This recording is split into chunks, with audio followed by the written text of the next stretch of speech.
Hello students, देखो 2022 और 2023 में चिमनी के ऊपर क्वेश्चन आया था। चिमनी प्रॉब्लम लिखे हैं हम इसको। 2023 में 2 सवाल था और 2022 में भी एक क्वेश्चन था और क्वेश्चन अच्छे थे। कई लोगों ने अलग अलग अपना राय व्यक्त किया है उस पर। कई लोग तो उसको कंट्रोवर्शियल बोल दिया है, कई लोग गलत बोल दिया है, लेकिन क्वेश्चन बिल्कुल ओके था, बिल्कुल परफेक्ट था। हाँ, थोड़ा बहुत जो चीज़ था वो ऐसा उसमें इंक्लूडेड था जो आपको नहीं पढ़ना होता है 10+2 लेवल पे। But question was perfectly okay, तो उस क्वेश्चन को हम यहाँ पे करने जा रहे हैं। थोड़ा डिटेल में करेंगे, पूरा वीडियो देखोगे तभी समझ में आएगा। देखो शॉर्ट्स में नहीं हो सकता है सब काम, ठीक है। तो डिटेल डिस्कशन किया है हम लोगों ने। पहले 2022 पे किया है, फिर 2023 वाले क्वेश्चन पे करेंगे, ठीक है। तो इसको कंप्लीट वीडियो देखिए तो आपको थोड़ा क्लियर हो जाएगा, ठीक है। ये क्वेश्चन अच्छा है, इसमें मतलब काफ़ी लोग प्रॉब्लम फेस किए होंगे। ये क्वेश्चन इनफैक्ट ठीक है, मतलब अच्छा क्वेश्चन है, इट्स गुड क्वेश्चन। करते हैं इसको हम लोग। Ideal gas of density rho equals to 0.2 kg per metre cube enters a chimney of height h। ये चिमनी है हाइट h का। चिमनी ईटा का भट्टा वगैरह में नहीं लगा रहता है, गैस बाहर मतलब क्या करता है कि जो पॉल्यूटेड गैस है ना उसको थोड़ा हाइट पे जाके छोड़ता है ताकि आम जनता को प्रॉब्लम ना हो। इंटर्स a chimney of height h at the rate alpha equals 0.8 kg per metre cube होना चाहिए। kg at the rate 0.8 kg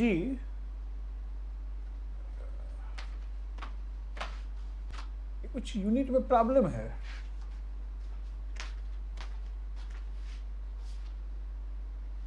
पर सेकेंड, पर मीटर लिखा है, पर second,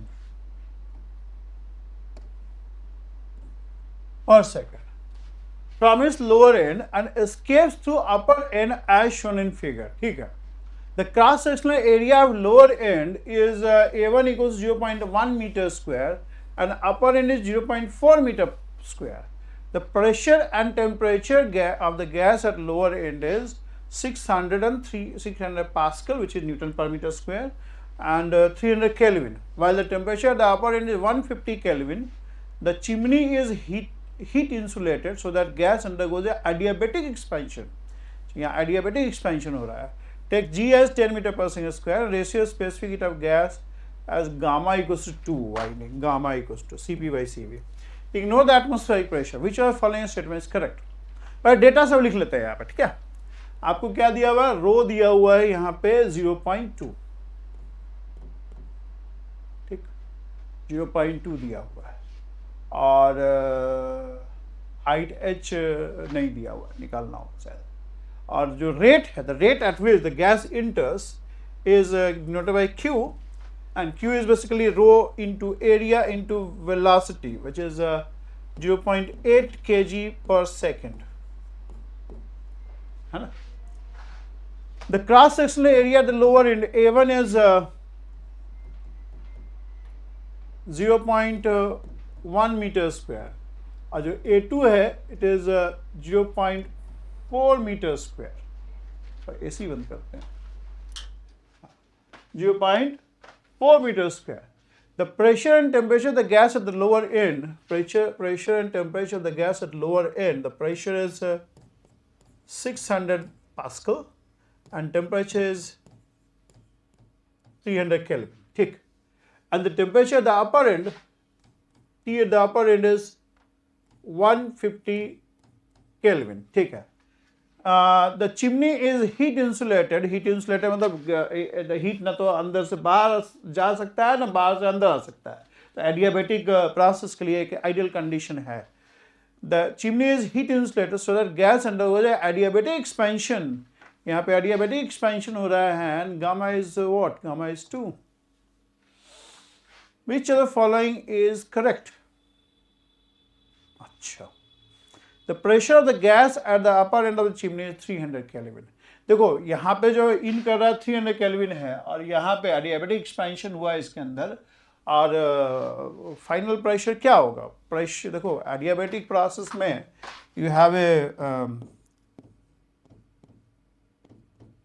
you have this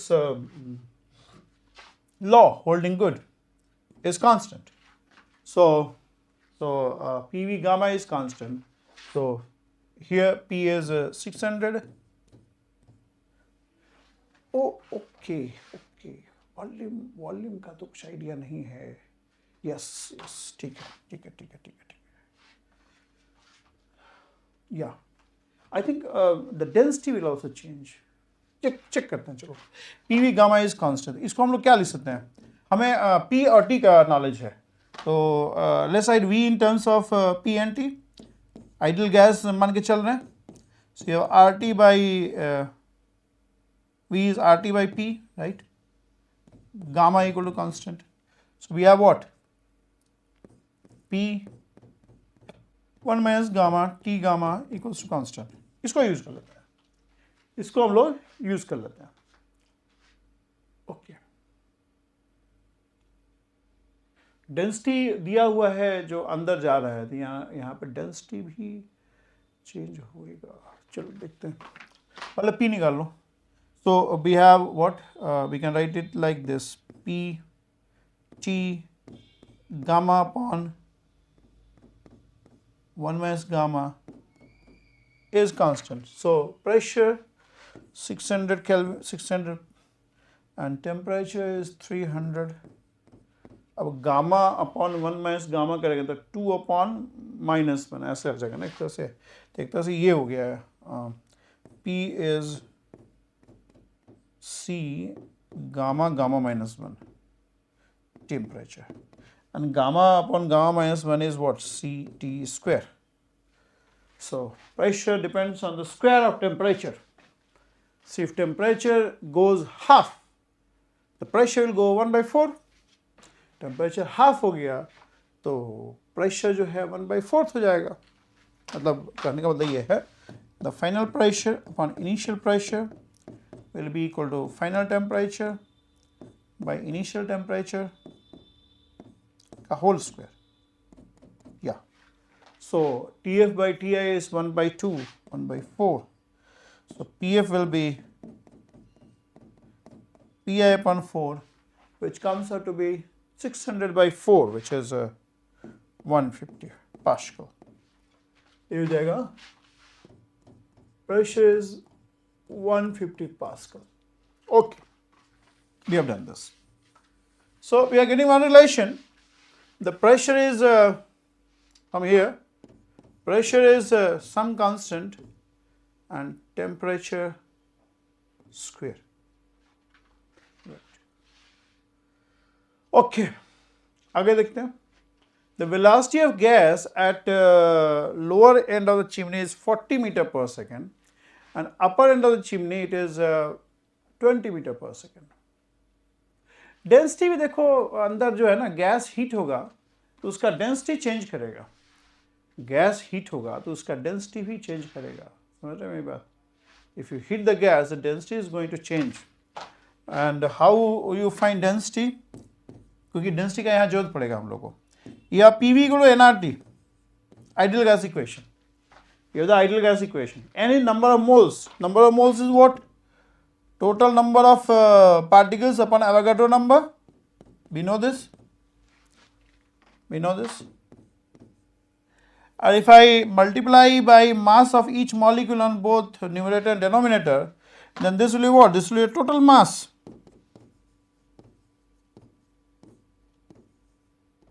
And this is constant. So if I take V on the other side, this is P equals to M by V and RT. So this is what? Rho RT by Nm, right? Yes. So we can say that P is some constant C dash into rho T. Okay. So P upon rho T is constant. अब यहाँ से हम लोग density निकाल लेंगे. क्योंकि density का यहाँ जरूरत पड़ेगा. देखो सेकेंड वाले में ना डेंसिटी का नीड पड़ेगा आपको वेलोसिटी निकालने में. अच्छा डेंसिटी पूछा भी है, density of the gas at upper end is 0.05, ठीक है, निकाल लो इसको। Density of the gas at upper end is, देखो यहां से यूज कर लो हम लोग, we know that P upon rho T is constant, ठीक। So on the lower end pressure is what 600, rho is what 0.2 and temperature is 300. On the upper end, the pressure is 150. Rho is what?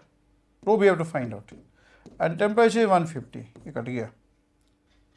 अब ये आ जाएगा 302, ये cut जाएगा 0.1. So rho on the upper end is 0.1. Yes.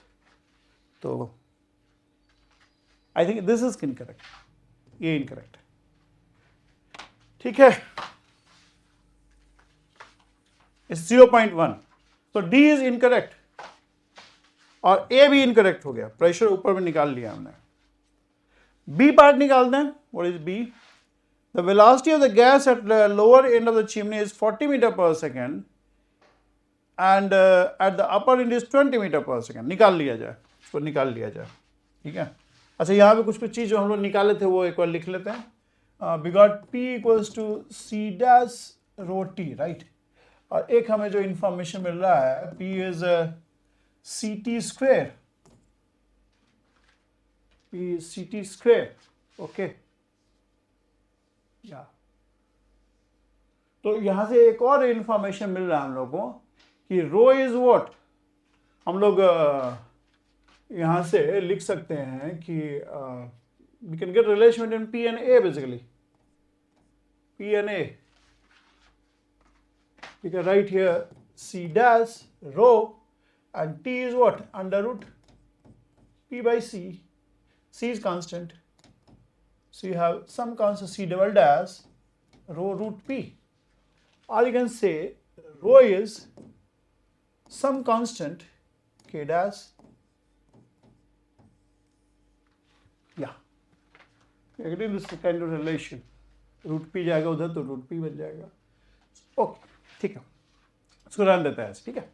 So we'll make use of it. आप लोग पहले B part देख लो, B पार्ट, AC बंद करो, गर्मी लगता है, चालू करो ठंडा लगता है, ऑन कर दिया, ठीक है। तो velocity of gas at lower end, देखिए you are given Q.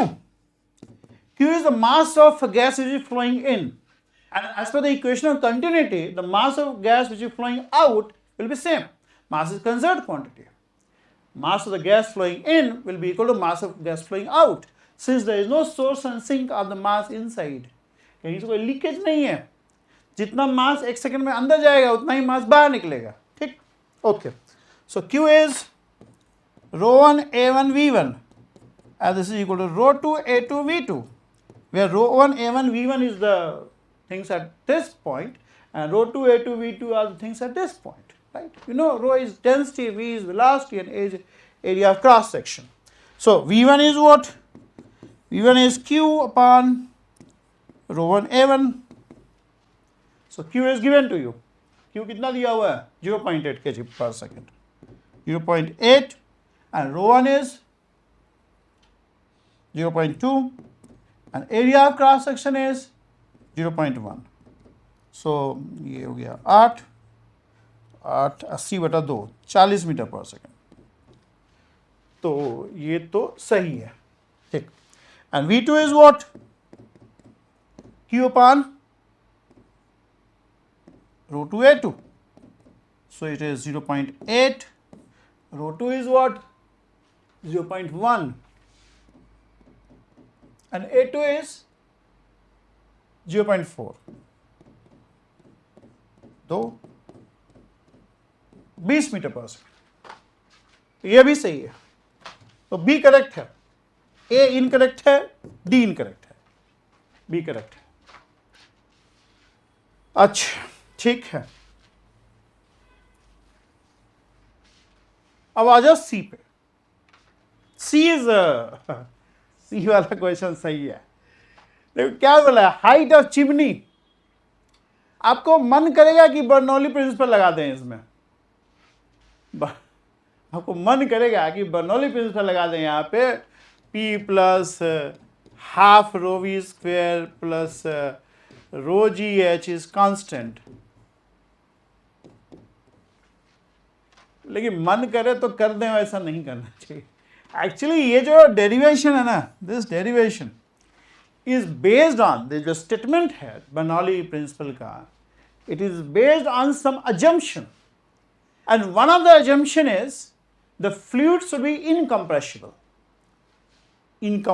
steady तो चलो है, ठीक है, velocity is not a function of time, but incompressible, इसमें एक condition है, उसमें ये जो statement है बर्नौली इक्वेशन का, ये जो statement है, it is based on the condition कि your fluid is incompressible. But we are finding incompressible का मतलब क्या है, rho remains constant, density remain constant, but यहाँ डेंसिटी चेंज हो रहा है, जो इन हो रहा है 0.2 है और जो आउट हो रहा है 0.1 है, मतलब अंदर डेंसिटी चेंज हो गया है। डेंसिटी चेंज हो गया है, इसका मतलब ये तो नहीं लगा सकते हम लोग, we can't apply this, we can't apply this statement of Bernoulli principle, ठीक है। बर्नौली प्रिंसिपल देखो आता कहाँ से, पता है आपको, पढ़े नहीं होंगे, थोड़ा सा ये ना इस लेवल पर पढ़ाया नहीं जाता है। बर्नौली प्रिंसिपल जो आता है, जो बर्नौली प्रिंसिपल का स्टेटमेंट है, वो यहां से आता है, आइलर इक्वेशन ऑफ मोशन। आगे अगर फिजिक्स पढ़ोगे ना ग्रेजुएशन पोस्ट ग्रेजुएशन में, नहीं ग्रेजुएशन में भी बहुत कम पढ़ाते हैं, फ्लूइड का साथ ना था स्टेप मदरली ट्रीटमेंट होता है हायर लेवल पे भी, मतलब fluid becomes more a part of mathematics than physics, ठीक है। फ्लूइड अपने आप में एक सब्जेक्ट है, ठीक है, यहाँ पे एक चैप्टर है, यहाँ पे एक सब्जेक्ट है। What is Bernoulli equation, sorry Euler equation. Euler equation basically हम लोग क्या करते हैं, आइलर इक्वेशन जो है ब्रीफली बताएंगे, इन जनरल तो बहुत लंबा टॉपिक हो जाएगा ये, ठीक है। हम लोग आइलर इक्वेशन में क्या करते हैं, we apply Newton's law of motion, we apply Newton's law of motion on a 1 unit mass, और we apply Newton law of motion on 1 unit volume of fluid which is flowing along a streamline. A fluid, 1 unit volume of the fluid flowing along the streamline, ठीक है, we apply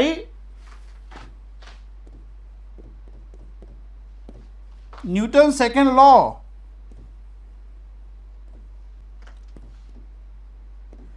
on 1 unit volume of fluid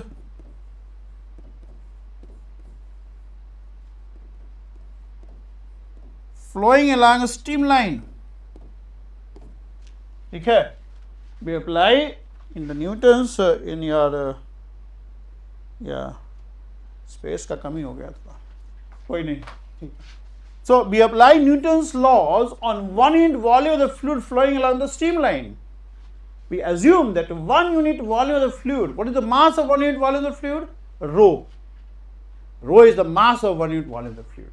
So we apply Newton's second law on 1 unit volume of the fluid flowing along the streamline. Streamline, the curve along which the fluid flows, right? So we apply Newton's second law on 1 unit volume of the fluid flowing along the streamline. And Newton's law is what? Newton's law is based on free body principle. मतलब free body diagram पहले draw करेंगे ना. So if I consider the free body diagram of 1 unit volume, this is 1 unit volume of the fluid flowing on the streamline, this is streamline, and what is the mass of 1 unit volume of the fluid? Rho. So what are the forces acting on this 1 unit volume of the fluid particle? The forces acting on 1 unit volume of the fluid particle क्या क्या है? एक तो field है, बाहर gravitational field है, तो gravitational field जो force लगाएगा, that force will be what? Rho into g. अगर इस 1 unit volume of the fluid particle का बात करें तो एक तो आपका rho g हो गया ना, है ना? Rho into g is one force which you have. एक जो force है 1 unit volume of the fluid particle, the mass is rho, so you have एक 1 unit volume of the fluid particle किससे किससे interact करेगा? एक तो बाहर का field से interact करेगा which is rho g, और किससे interact करेगा? जो surrounding fluid है उससे interact करेगा. सराउंडिंग फ्लूइड से इंटरेक्ट करेगा, it will interact with the surrounding fluids. If I write Newton's law of motion, rho is the mass into acceleration is what? Acceleration, अच्छा एक चीज़ और समझो थोड़ा, हम लोग we denote what? We usually denote अभी तो चलो v से denote करते हो, लेकिन fluid velocity is usually denoted by the vector q. अभी q vector is what? Velocity field of the fluid. Velocity field इसलिए बोल रहा है कि इस वेलोसिटी का this velocity can change with respect to time, it can change in space also. As the one unit volume of fluid particle moves along a streamline, the velocity can change from one point to the other point and it can have a variation with time also. ठीक है, एक ही पॉइंट पे velocity as a function of time भी बदल सकता है, मतलब वेलोसिटी का स्पेस वेरिएशन टाइम वेरिएशन दोनों हो सकता है. कहने का मतलब ये है. So velocity takes the form of a field in fluid mechanics. Velocity takes a form of field because यहाँ पे देखो यार fluid mechanics is entirely different from what you have read till now. The way you read, मतलब we have two approaches of studying system of particles. One is Lagrangian approach, other Eulerian approach. तो Lagrangian approach में क्या होता है, you have a system of particle and we run after each particle, we try to track the motion of each particle. Instead in fluid mechanics, since the number of particles are huge, we don't run after each fluid particle. What we do is, मतलब जैसे आप लोग fluid mechanics में ऐसे करते हो ना, एक बीकर ले लिया और ये इसमें पानी भर दिया, ठीक है, and then you have a orifice over here and the pani water comes out like this. तो यहाँ पे हम लोग जब लगाते हैं बर्नौली इक्वेशन, तो आप याद करो बर्नौली इक्वेशन में आप किसी पार्टिकल को ट्रैक नहीं करते हो, you just consider a streamline and you track some specific point like point A over here, point B over here, right? You apply, you just sit on some point and try to track every fluid particle which is flowing through that point. You don't run after each particle. You just pick some specific point और वहाँ से जो भी fluid pass कर रहा है, बताओ अगर हम लोग velocity का बात करते हैं, if we define velocity, then we don't define velocity of ith fluid particle or jth fluid particle. No, we define velocity at point A, velocity at point P. मतलब हम लोग जो फिजिकल क्वांटिटी है ना, वेलोसिटी, एक्सेलरेशन, ये सब हम लोग किसी पार्टिकल के साथ एसोसिएट ना करके किसी अलग अलग पॉइंट के साथ एसोसिएट करते हैं. Means fluid velocity at point A, fluid velocity at point B. Fluid velocity at point B का क्या मतलब है? Fluid velocity of every fluid particle passing through point B. So the velocities are not associated with particles, they are associated with points, and this approach is called Eulerian approach, right? So the velocities, pressure, temperature, acceleration, they are all associated with some points in the system instead of associating with particles. Like आपने अभी तक जो Newton's laws पढ़े हो उसमें क्या करते हो, velocity of ith particle, velocity of jth particle, velocity of kth particle, ऐसे करते हो. लेकिन यहाँ पे ऐसा नहीं है. फ्लूइड मैकेनिक्स में we follow Eulerian approach and we associate this physical quantity with points rather than a particle, right? इसलिए जो फिजिकल क्वांटिटी है उसका स्पेस वेरिएशन भी हो जाता है और उसका टाइम वेरिएशन भी हो जाता है, तो इसलिए इसको फील्ड बोलते हैं, because velocity field, right? So your Euler equation is mass into acceleration dq by dt. And what are the forces acting? One force is what? Rho g. What? Rho into g. Okay. And then other force is, yeah. So एक तो force हो गया field के साथ interact कर रहा है, जो हम लोग वन यूनिट वाले फ्लूइड पार्टिकल कंसिडर कर रहे हैं. एक तो एक्सटर्नल फील्ड के साथ इंटरेक्ट कर रहा है, which is gravitational field in this case. It can be electrostatic field if the fluid particles are all charged and your external electric field. ठीक है, so you can have different kind of field. लेकिन usually mechanics में we have what? We have gravity. So the particle is interacting with gravity. So the force acting on the fluid, 1 unit volume of the fluid particle will be mass into g. Mass of 1 unit volume of the fluid particle is rho, so rho into g. And it has interaction with surrounding fluids. So how will you account for that? मतलब इसका interaction surrounding fluid के साथ भी है, surrounding fluid के साथ भी है. अब उसके लिए आदमी लोग इनोवेट किया. We innovated a new physical quantity called pressure. Pressure is what? Pressure accounts for sum aggregate of all interaction which you have with the external world. Pressure is a nice physical quantity which human being has innovated. हम लोगों ने innovate किया. Pressure is nice physical quantity, nice in the sense कि it accounts for all the interaction which you have with the surrounding people. मतलब जितना आप लोगों से घिरे रहेंगे उतना ज़्यादा प्रेशर आपके ऊपर रहेगा, राइट. एक बच्चा जेई का तैयारी मान लो कोई अंडमान निकोबार में कर रहा हो, लेस प्रेशर में होगा क्योंकि कम बच्चों से इंटरेक्ट कर रहा है. एंड आप अगर जैसे कोचिंग में आजकल कोटा वगैरह में देखते हैं कि दिन भर पढ़ाते हैं तो क्या हाई प्रेशर होगा. You are interacting with lots of people around you, so you will be under high pressure. So pressure in a way accounts for all the interaction which you have with the external world. Same is true over here. We have one unit volume of the fluid particle. It's interacting with the whole world of fluid particles surrounding it. So that interaction in one single sentence can be written in terms of pressure. And we write it as what? We write it as gradient of pressure. Gradient हम नहीं पढ़े हैं, but I'll get rid of this for you. Gradient is basically this operator. क्योंकि fluid mechanics में you have three-dimensional kind of motion. So this is the formula. This is the Euler equation motion applied on one unit volume of the fluid particle. One unit volume of the fluid particle. But I'll make your life easier by getting rid of this three-dimensional motion, because in your case आप 10+2 में जो पढ़ते हो आपको one dimensional motion ही usually पढ़ना होता है. Usually it is in z axis. x y direction में तो फ्लूइड का मोशन, फ्लूइड का जो वेलोसिटी नहीं बदल रहा है. यहाँ पे तो स्पेशली यहाँ पे तो सिर्फ z डायरेक्शन में मूव कर रहा है. यूजुअली 10+2 लेवल पे you don't have three-dimensional motion of the fluid system because that will be very mathematically complicated. तो आपको one dimensional motion स्टडी करना है. So in that case your life get easier. So if I talk about one dimension, so no variation in y and x. Let's take that dimension as z dimension. Z के along height के along move कर रहा है. So what I will do is usually you have this formula. हम लोग one dimension case देख रहे हैं. So the velocity q is basically function of say z and t. अगर one dimensional motion का बात करते हैं हम लोग, if I talk about one dimensional motion, तो q is not function of x and y. q is velocity field, right? So if I talk about dq, हम लोग को क्या निकालना है? हम लोग को dq by dt evaluate करना है, right? So dq is what? dq is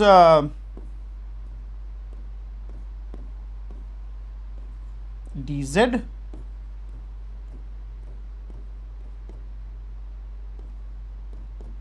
so if I write dq by dt, so this is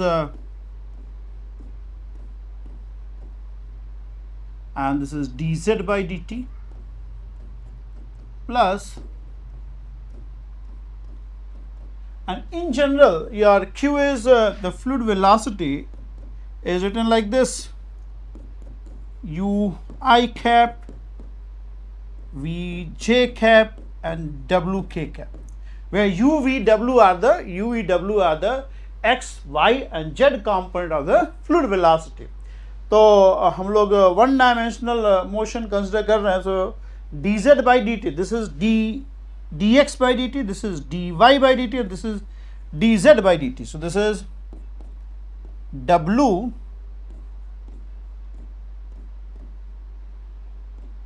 dz plus this. और let's assume अगर वन डायमेंशनल केस देख रहे हैं, so let's assume that your q vector is nothing but vk cap. So I'm taking z dimension of velocity as v. तो हम लोग इसको कैसे लिख देंगे? इसको instead of writing w, I'll write this v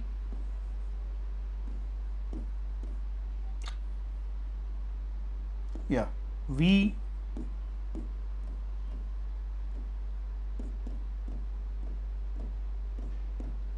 right. Okay, तो space का कमी हो रहा है यहाँ पे. Anyway, yes. So fine. So let's write here v. ये डेरिवेशन रिक्वायर्ड नहीं है, लेकिन मैं आपको बता रहा हूँ कि बर्नौली इक्वेशन कहाँ से आता है, from where you are getting this Bernoulli equation. Rho को हम लोग राइट हैंड साइड लेके चले जाते हैं, so this will be z minus this. So let's assume that your velocities, pressure, they all are varying in one dimension. Let's assume that your velocity, pressure, everything is varying in one dimension. So I am taking Q as Vk, where V is the z component of the velocity, right? And suppose P is also function of one dimension. So del P is what? Del P is basically I cap yj cap. So if I take variation of P in one dimension, let's take variation of P in one dimension. So this is dP by dz, right? And so this is g minus 1 by rho this. Okay, now we take first assumption. पहला assumption ये है, the fluid must be steady, the fluid flow must be steady. Steady का मतलब होता है कि अलग अलग पॉइंट पे जो फिजिकल क्वांटिटी होगा will be may be different, but whatever they are they must remain constant with time. मतलब अगर फ्लूइड वेलोसिटी का बात करें तो यहाँ पे फ्लूइड वेलोसिटी अलग हो सकता है, यहाँ अलग हो सकता है, यहाँ अलग हो सकता है, लेकिन जो भी है वो अगर टाइम के अकॉर्डिंग चेंज नहीं कर रहा है। मतलब यहाँ पे अगर फ्लूइड वेलोसिटी से 2 मीटर पर सेकेंड तो हमेशा ही 2 मीटर पर सेकेंड है, यहाँ 5 मीटर पर सेकेंड तो हमेशा ही 5 मीटर पर सेकेंड है। ऐसे फ्लूइड फ्लो को स्टेडी फ्लो बोलते हैं। और स्टेडी फ्लो मतलब सिर्फ वेलोसिटी के लिए नहीं, बल्कि जितने भी फिजिकल क्वांटिटी हैं जो फ्लूइड फ्लो को कैरेक्टराइज कर रहा है वो सारे फिजिकल क्वांटिटी टाइम वेरिंग नहीं होना चाहिए। In that case we call it steady flow. तो पहला कंडीशन तो यही है कि the flow must be steady, and if the flow is steady Q won't be varying with time, right? So in that case Q is a function of, it's not function of time, it's an assumption है for Bernoulli equation। तो क्या आ जाएगा आपका V, और suppose को जो variable which is characterising, the variable which is characterising your fluid flow Z यहाँ लिया, आप H भी ले सकते हो। I can take H as the variable which is characterizing the fluid flow in Z direction. So I write instead of Z, I can write अच्छा Q is Vk, so in fact अगर इसको ऐसे लिख सकते हैं हम लोग, इसको dq by dz करोगे तो यह आ जाएगा dv by dz k cap equals to g minus g k cap, g is minus g k, and minus 1 by rho dp by dz k cap. k cap सब खत्म हो जाएगा। what will have v, और चूंकि v and p they are function of now one variable only, so I write instead of partial derivative I write this equals to minus g minus 1 by rho, and इसको भी हम लोग dp by dz। Now just for the sake of simplicity, let's take the variable which characterizes the fluid flow as h। तो ये आ जाएगा, z को h से रिप्लेस कर देंगे, so you will have v dv by dh equals to minus g 1 by rho dp by dh। ठीक है, ठीक है।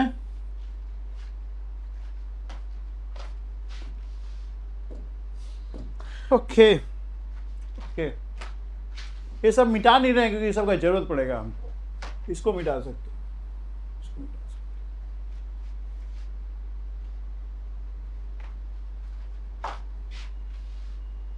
Okay. So we can write this as d by dh of v square by 2 minus g। अब देखो, if your fluid is incompressible, incompressible का मतलब है your rho is constant space domain, जो कि यहां नहीं है, बट अगर फ्लूइड फ्लो इनकम्प्रेसिबल है, मतलब rho is not varying in space और टाइम, इनकम्प्रेसिबल का मतलब, स्टेडी का मतलब हो गया कि none of your physical quantity will be time varying, ठीक है। So if flow is steady that simply means velocity नहीं बल्कि टेम्परेचर, डेंसिटी, कुछ भी टाइम वेरिंग नहीं है, ऐसे फ्लूइड फ्लो को हम लोग स्टेडी फ्लो बोलते हैं। स्पेस वेरिंग हो सकता है, टाइम वेरिंग नहीं है। तो टाइम जो स्टेडी फ्लो एक अजम्पशन ले लिया, इसका मतलब rho is not a function of time. अगर रो फंक्शन ऑफ स्पेस भी नहीं है, मतलब हर पॉइंट पे रो सेम है, ऐसे फ्लूइड फ्लो को कंप्रेसिबल इनकम्प्रेसिबल फ्लूइड फ्लो बोलते हैं। A fluid flow is said to be incompressible if rho is not a function of space और time, rho is not varying in space और time.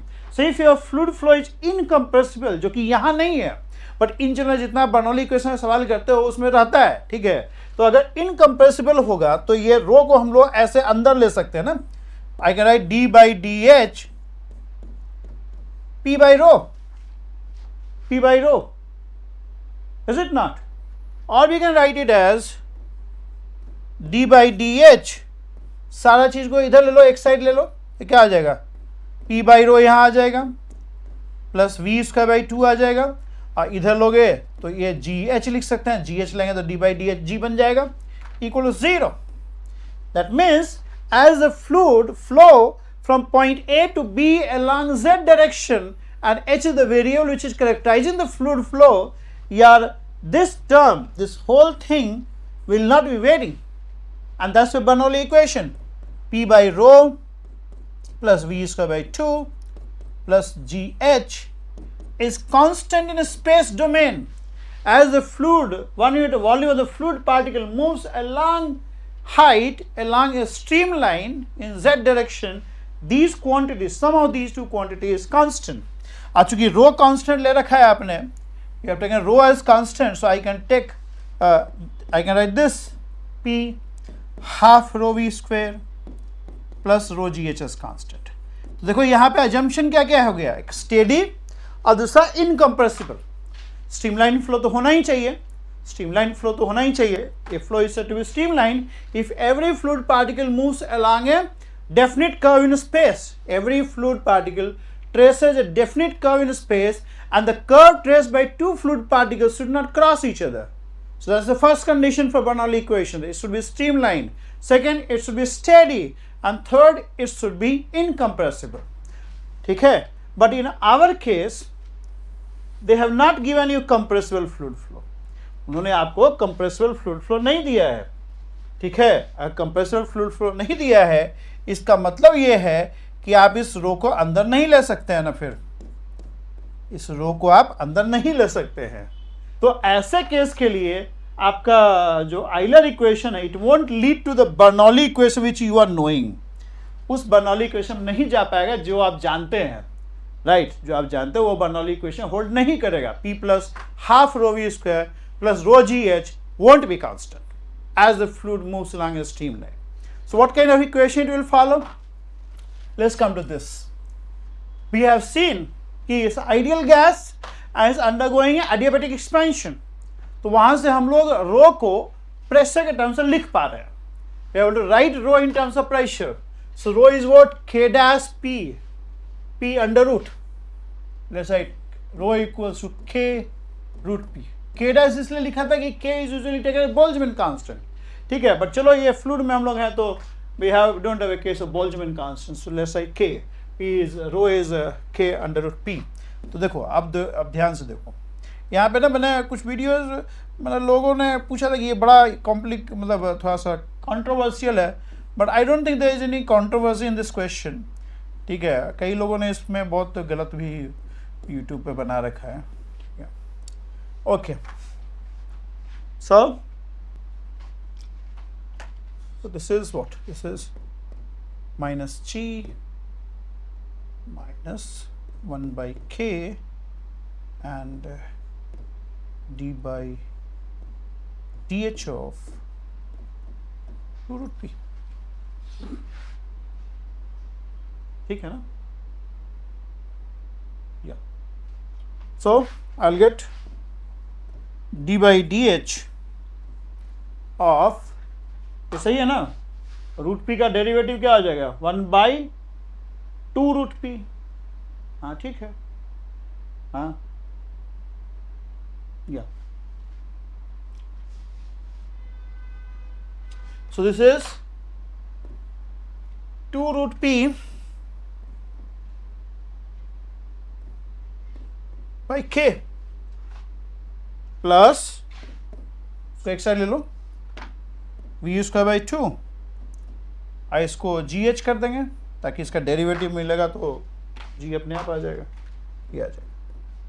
So you get a new form of, don't call it Bernoulli principle, you have a new equation which is holding good, that is 2 root p upon k v square by 2 plus gh, and this is constant in space. As 1 unit volume of the fluid particles moves along a streamline, this is going to be constant, right?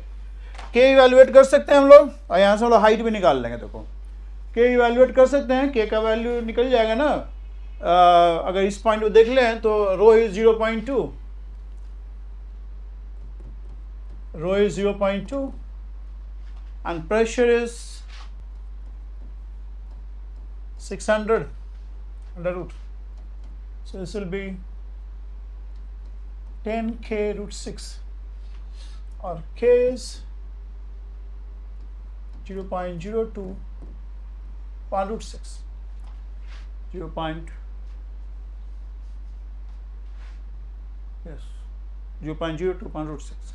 So let's apply this equation at point A here, and let's take point B here and use this. So at point A, your 2 root p, root p is what? Root p is p is what? P is 600. Okay, and the value of k is 0.02 into root 6, ठीक, plus v square by 2. V is what? Velocity at lower point is 40, we got 40, so 40 square मतलब 1600 by 2, and let's take this as reference, h is 0, so 0, and at point B this is going to be 2, I'll say 150, 0.02 into root 6 plus velocity is 20 square, 400 by 2 plus g is, we know g is 10 nh. Okay, now I can write everything. हम लोगों ने क्या निकाला था जी? ये तो गलत था हम लोग का, बी सही था और डी भी गलत था, सी चेक करना था। सी ही चेक करने में लोग गड़बड़ा गए हैं, ये बहुत टीचर लोग को देखा मैंने गलत करवाया। देखिए ये क्या आ जाएगा भाई, 0.01, 0.01, ये कितना 3600 का, 3600 का स्क्वायर रूट 60, 0.01 प्लस 1600 या 800 हो गया। इधर क्या आ जाएगा, 15 छक्के 90, 900 मतलब 30 प्लस 10h, है ना, 10h, 10 काट दो हर जगह, ठीक है। ये कितना आ जाएगा, 600 प्लस 80, 300 प्लस h,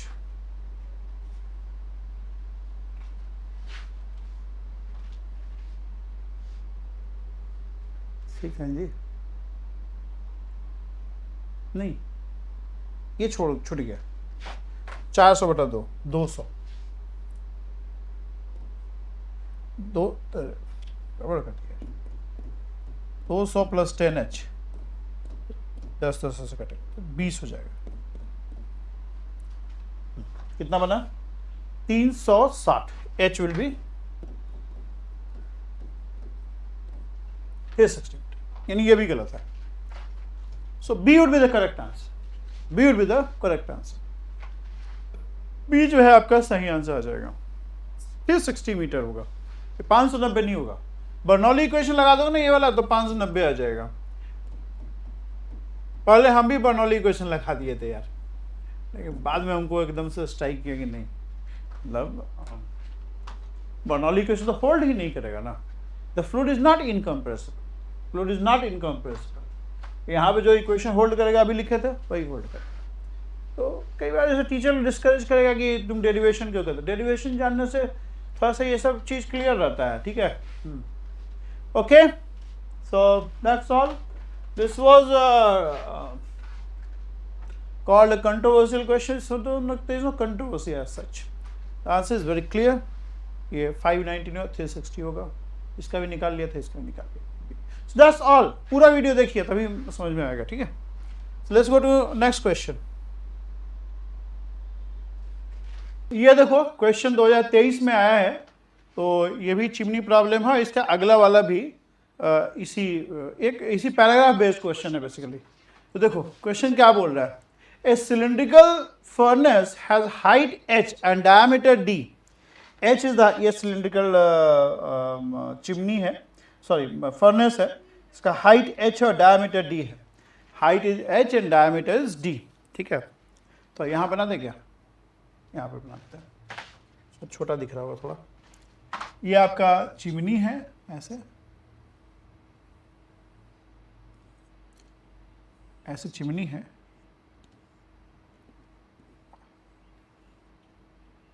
चलो यही फिगर तो ठीक है, बड़ा तो दिख ही रहा होगा, थोड़ा बहुत दिख ही रहा होगा। तो देखो क्या बोल रहा है, a cylindrical furnace has height h and diameter d both 1 metre. ये भी 1 मीटर है और ये भी 1 मीटर है, ये भी 1 मीटर है। चलो देख लेते हैं, ये चिमनी है और ये फर्नेस है, ये फर्नेस है, ठीक है।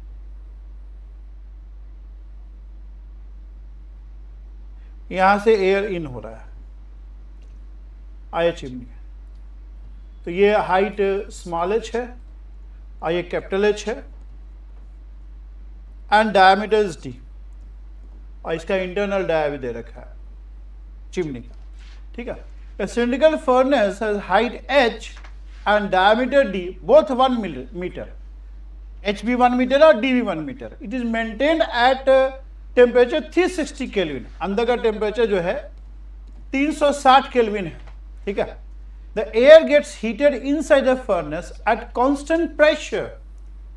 Pressure मतलब we are heating the air at constant pressure, right? We are heating the air at constant pressure and its temperature become 360 kelvin. मतलब जो एयर अंदर घुसा ना उसको कांस्टेंट प्रेशर पे हीट किया, मतलब जो प्रेशर यहाँ पे है PA वही प्रेशर अंदर भी है, ठीक है। कांस्टेंट प्रेशर पे हीट कर रहा है। PA is suppose the constant pressure, PA is the pressure, atmospheric pressure. So same is the pressure inside furnace.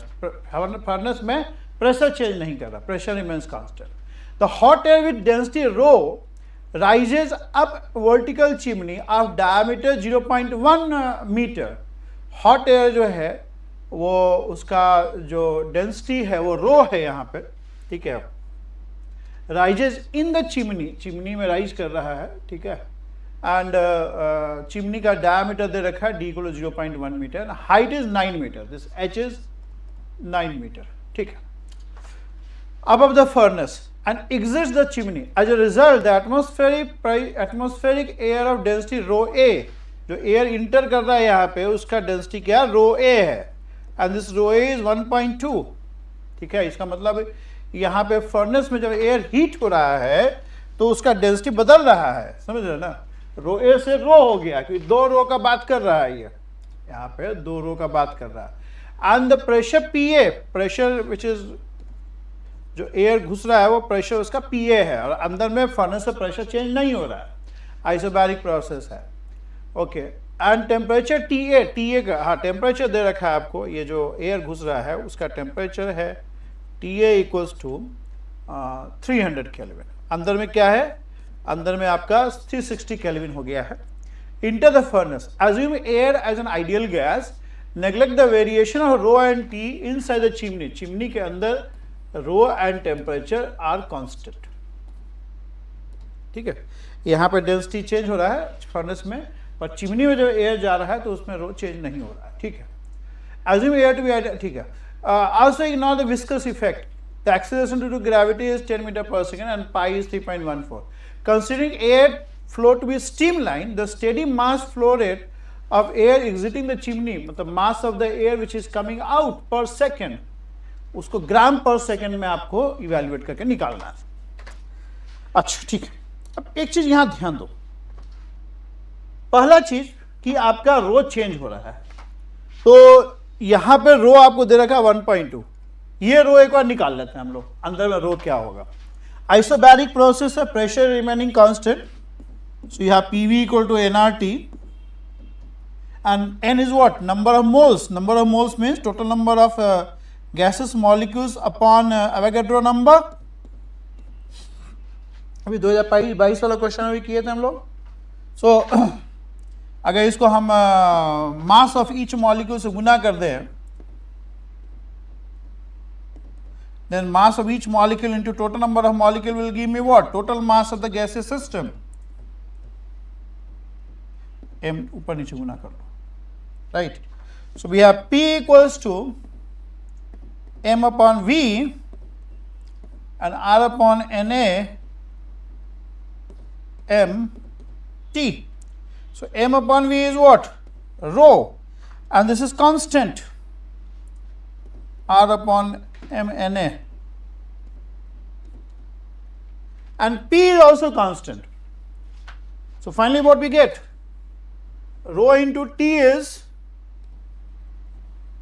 mNa into P upon R, which is constant, because हम लोग air को constant pressure पे heat कर रहे हैं।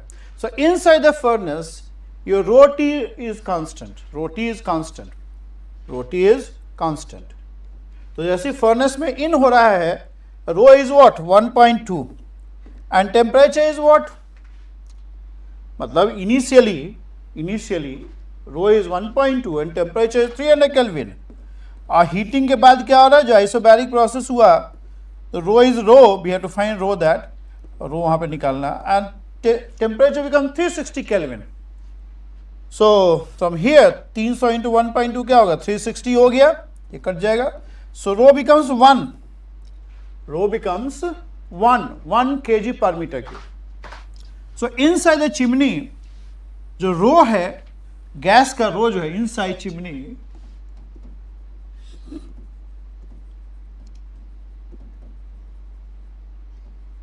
रो goes from 1.2 kg per meter cube, it changes from rho equals to 1.2 to 1 kg per meter cube।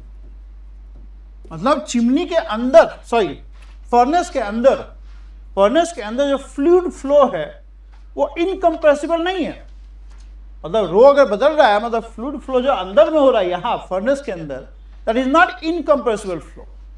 मतलब कहने का मतलब है कि यहाँ पे आप बर्नौली इक्वेशन नहीं लगा सकते हैं। बर्नौली इक्वेशन लगाने के लिए पहला तो स्ट्रीमलाइन होना चाहिए, तो स्ट्रीमलाइन तो है, ठीक। नॉन विस्कस होना चाहिए, ये भी दे रखा है। तीसरा स्टेडी होना चाहिए, मतलब जो फिजिकल क्वांटिटी फ्लूइड फ्लो को कैरेक्टराइज कर रहा है वो टाइम का फंक्शन नहीं होना चाहिए, ठीक है, so not a function of time. तो जहाँ पे जो डेंसिटी है वो वही डेंसिटी रहना चाहिए। अच्छा, और एक इनकम्प्रेसिबल भी होना चाहिए, लेकिन आप देख रहे हैं यहाँ पे इनकम्प्रेसिबल नहीं है क्योंकि रो आपका चेंज कर रहा है। So don't apply Bernoulli principle, do not apply Bernoulli principle inside furnace. ये बहुत क्लियर हो जाना चाहिए आपको। Why I am saying this? Because rho is changing, so the basic assumption of applying Bernoulli principle does not hold good. Basic assumption है Bernoulli principle apply करने का, वो hold नहीं कर रहा है। But these assumptions are holding good in chimney. Chimney में hold कर रहा है क्योंकि चिमनी में रो भी चेंज नहीं हो रहा है, टेम्परेचर भी चेंज नहीं हो रहा है, स्ट्रीमलाइन है, नॉन विस्कस है।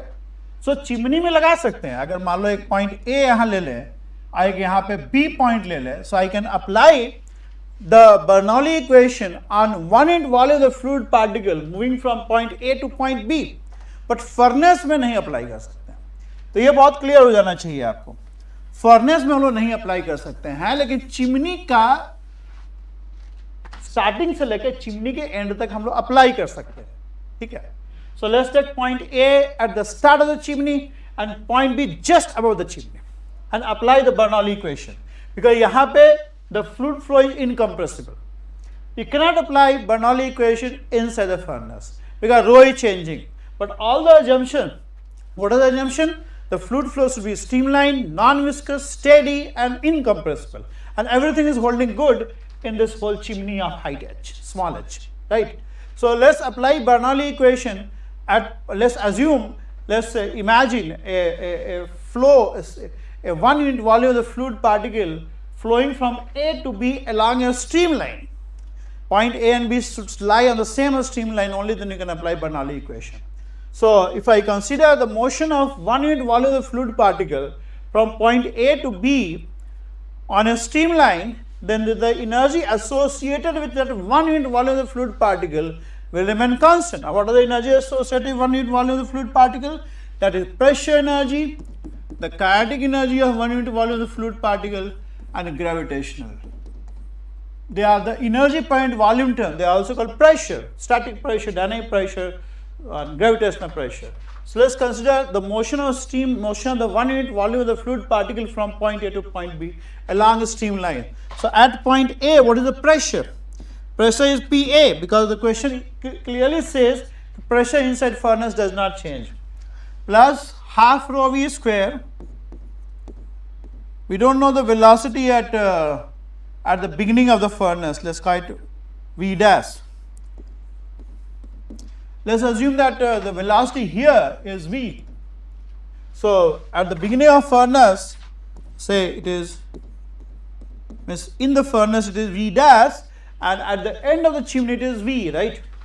Plus, let's take this as the, or let's take this as the H equal to 0 part, the reference for measuring gravitational pressure. Pressure outside, here the pressure is PA. So if I imagine a column of liquid of height equals to H plus H, so the pressure at point B is going to be, pressure at point B is going to be PA minus rho A G. I hope you understand this. मतलब अगर यहाँ जो pressure होगा, यहाँ पे pressure, यहाँ के pressure से रो ए इंटू जी इंटू एच प्लस एच कम होगा. यानी अगर यहाँ पी ए है तो यहाँ पे प्रेशर जो है, सॉरी मतलब यहाँ पे प्रेशर अगर कुछ है तो वो प्रेशर जो होगा उसमें प्लस कर देंगे रो ए जी एच प्लस एच, तो यहाँ का प्रेशर निकलेगा. ठीक है, यानी यहाँ का प्रेशर अगर दिया हुआ है तो यहाँ का प्रेशर उतना कम होगा. If it is P A here, it is P A minus rho A ji H plus H. तभी हम कह सकते हैं ना, if this is the pressure here, then pressure over here is this plus rho A G H plus H, the weight of liquid in this column per unit area, right? So if it is PA here, the pressure at point B is going to be PA minus rho A. I hope you understand this.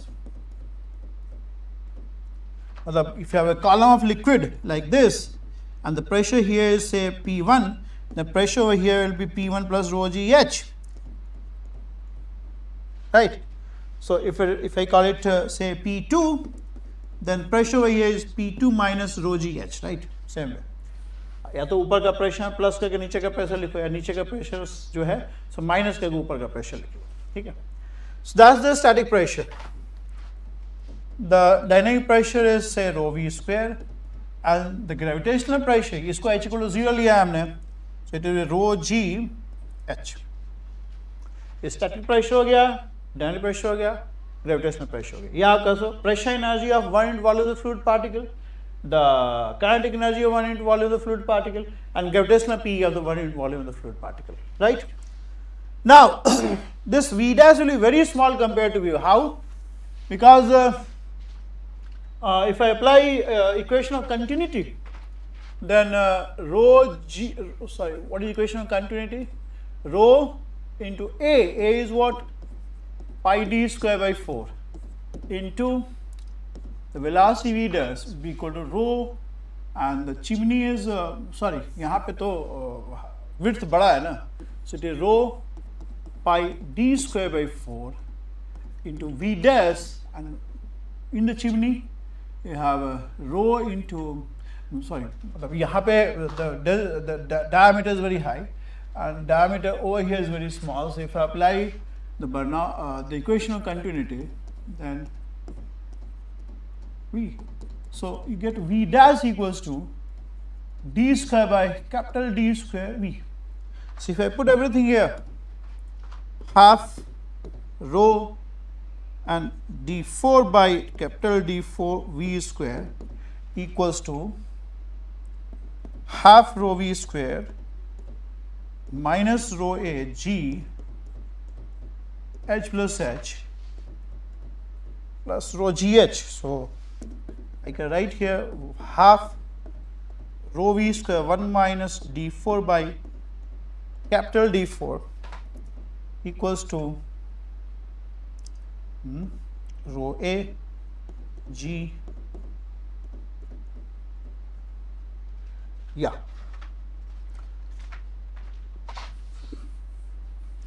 Fine. So this is very small compared to 1. Small d is 0.1 and capital D is 1 meter. So this will be how much? 0.00001, 0.0001, which is very small compared to 1. So I can say this is equal to 1 only, right? So what we have here is half rho v square as rho a g minus rho gh. So let's calculate this. Rho a is what? 1.2, 10, and h is 1, small h is 9.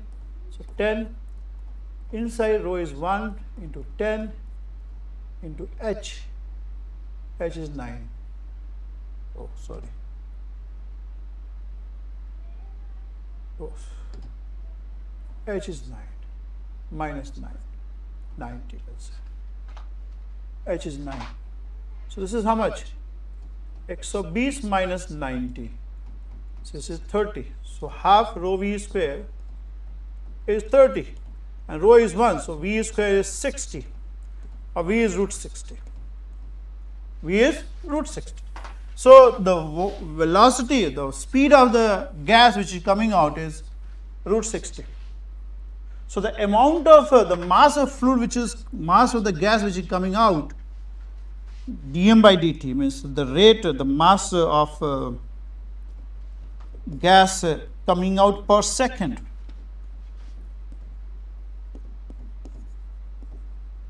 ये जानते हैं हम लोग formula होता है rho a into v. So rho into pi d square by 4 is area into v. Rho is 1, pi we know, d 0.01 upon 4 into velocity is root 60. ये kg per second में आ जाएगा. 1000 से गुना कर दोगे तो ग्राम पर सेकंड में आ जाएगा. 1000 से गुना कर दोगे तो ग्राम पर सेकंड में आ जाएगा. ठीक है जी? तो कितना आ जाएगा बताओ? ये गुना करोगे तो 10 हो गया, तो 5/2 पाई और रूट 60 क्या हो जाएगा? 2 root 15. So it is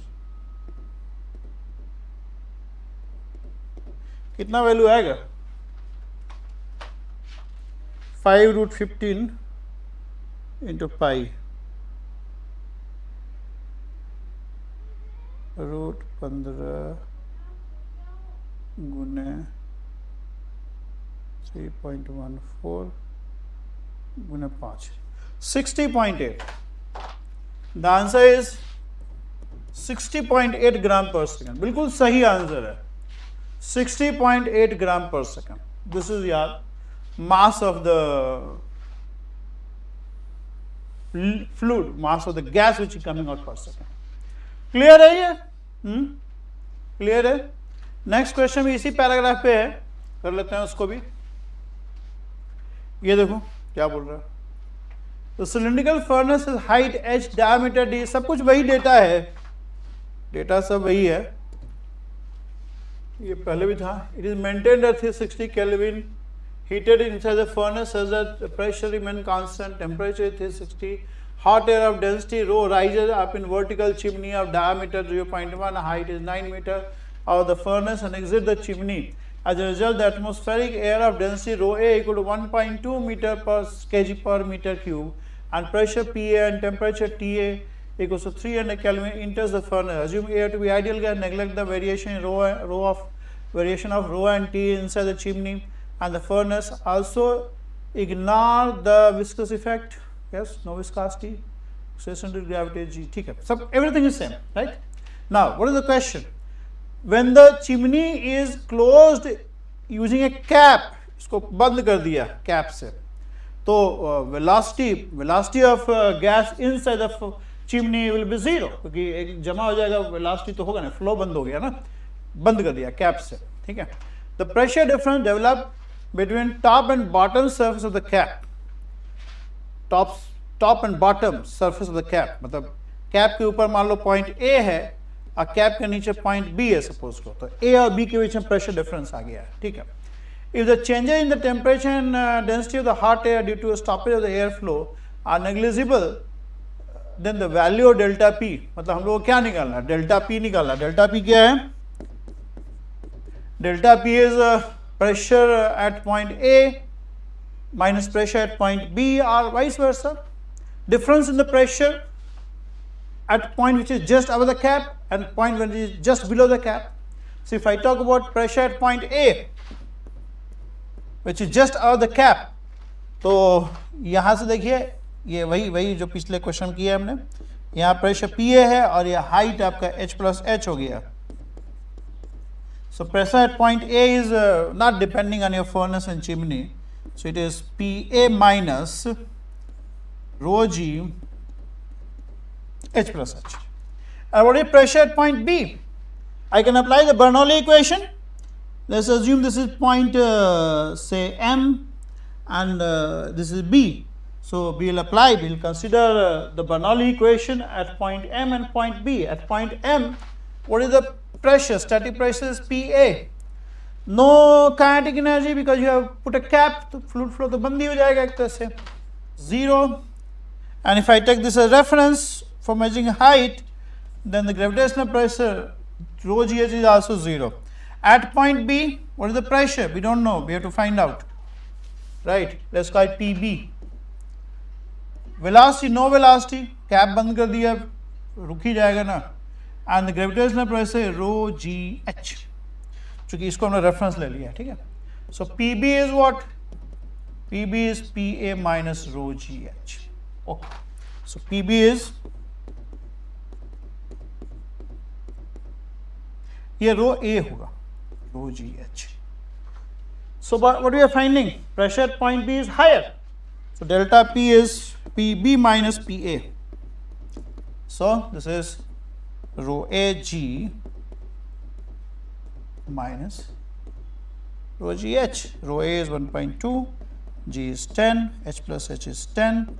Rho A is again inside, rho A is 1, G is 10 and small h is 9. So this comes to be how much? 120 minus 90, and this is 30 Newton per meter square. Clear है? It's all right? ठीक है. ये 3 question, 2 question 2023 का है और 1 question 2022 का था. They were nice questions, so I thought कि इसका एक वीडियो बना के YouTube पे डाल दे, ठीक है, so that people can get benefited. Okay, so I'll stop over here and we'll continue with the PYQ of different year of JEE Advanced. JEE Advanced का क्वेश्चन अच्छा आता है, बनाने में भी अच्छा लग रहा है, ठीक है. So none of the question was incorrect and none of them was controversial, right? The question was perfectly okay and these are the answers and that's the final answer. Okay, so I'll stop over here. Thank you very much and have a good day.